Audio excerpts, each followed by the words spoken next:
Hello everyone. Today I'll just be talking about some comics that are out, and I know that there are a bunch of new Marvel, all different Marvel books out right now, and they're not that really good. Most of them are filled with SJW bullcrap, and I know like of certain comic channels like Diversity in Comics, and you have also Captain Cummings who really differentiate both like which ones are which, and you also have I think Comic Historian and Comics Explained also say which ones are SJW trash and which ones are like the real good ones. And right here, I'll just show to you a few of them. I'll quickly explain them, and of course, to get a recommendation from me. First, right here, we have the infamous Iron Man comics, where Doctor Doom becomes Iron Man. And this is because in Secret Wars, he tried to obtain the powers of like God or like at least try to get to that high level, but he never could because he's human. And because of that, he saw the error in his ways and he's becoming a hero in the form of Iron Man. I don't think he exactly said why specifically Iron Man. It's just a pretty cool concept the way it is, and the writing is really good. It's made by Bendis, who also did the Ultimate Spider-Man comics, which shows are pretty good too. And if you didn't know, there's also an Ultimate Spider-Man video game that was made for like the PlayStation 2, GameCube, and maybe Xbox, I think. Yeah, I'll show that off later once I get to like my PlayStation 2 collection. But besides that, anyways, Infamous Iron Man is really good. And if you like the sort of superior Spider-Man type of story where you have an established villain acting like a good guy now, which are my favorite kinds of stories. Right here, up next is Gwen Pugh. These are the first two volumes.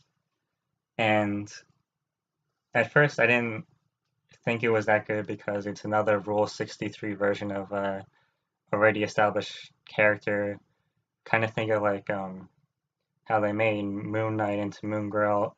They also did a female Hawkeye. And what else did they do that's female? That's like SJWIs. For some reason, I'm thinking She-Hulk, but that was already like that. I don't mean it was SJWIs. I just mean they already did a female version of it.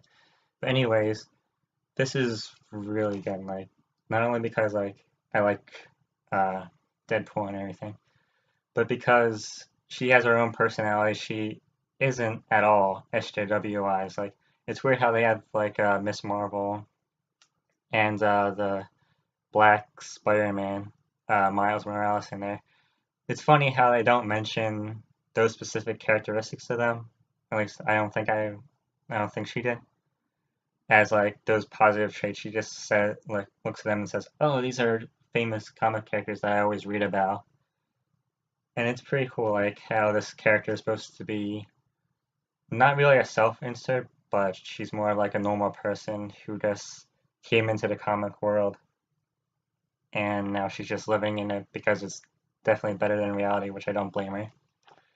So these two books, well, two volumes that are out right now, definitely recommend them. Next up is Venom, and I'm not talking about Asian Venom. I'm talking about this new Venom right here. Well, it's not really new. It's Eddie Brock. But first, it was a guy named Lee who had who just obtained it from like he just found it. Sort of like it came to him. I think it's some earlier issue of Venom might have I think explained it. And this one is just pure villainy, like Venom sort of thing. Like it um, expands on the idea of like the symbiotes and that's in and their history as a species, and you also have really cool anti-hero type stuff. Definitely recommend it if you like villains and anti-heroes, and Venom, of course. Okay, up next is the Amazing Spider-Man Renew Your Vows. This is the sort of special edition sort of thing with Warzone, and how it has Renew Your Vows 1 through 5 and a small other comic in it. And this one is pretty cool because it's like a what if scenario where Spider-Man and Mary Jane get married and they have their kid. And it's, I don't know how to explain it that well. I mean, Dan Slott is definitely a good writer when it comes to Spider-Man. I told you about Superior Spider-Man, that one's my favorite. And for this one, I feel like it touches on Spider-Man's, whole thing. With great power comes great responsibility. But in this one, he chose his family over his responsibility instead, and now he's sort of suffering the consequences of it. And now his family is in this controlling type state, where superheroes and the like have to be like marked and everything, so this one guy can have their powers or something like that.